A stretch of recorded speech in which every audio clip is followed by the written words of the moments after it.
मान्सूनच्या आगमनाची चाहूल लागताच रत्नागिरीतील मासेमारी हंगाम आता संपण्याच्या मार्गावर आलाय. समुद्रात वाढणाऱ्या लाटा आणि बदलत्या हवामानाचा अंदाज लक्षात घेऊन मच्छीमारांनी सुरक्षिततेच्या दृष्टीनं आपल्या नौका किनाऱ्यावर आणण्यासह जाळ्यांची आवराआवर सुरू केलीये.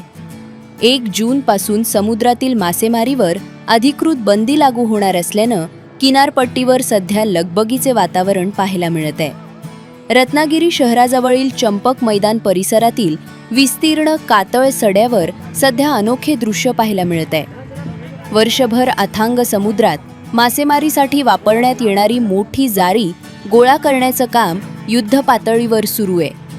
मान्सून काळात समुद्र खवळलेला असतो, त्यामुळे मच्छीमारांच्या सुरक्षेसाठी दरवर्षीप्रमाणे यंदाही 1 जूनपासून समुद्रातील मासेमारीवर बंदी लागू करण्यात येणार आहे. या पार्श्वभूमीवर मच्छीमारांनी आपल्या नौका सुरक्षित ठिकाणी उभ्या करण्यास सुरुवात केली आहे. जाळ्यांची दुरुस्ती, स्वच्छता आणि साठवणूक यासह आगामी हंगामाच्या तयारीची कामंही याच काळात केली जातात. त्यामुळे चंपक मैदान परिसरात मच्छीमारांची मोठी लगबग पाहायला मिळत आहे.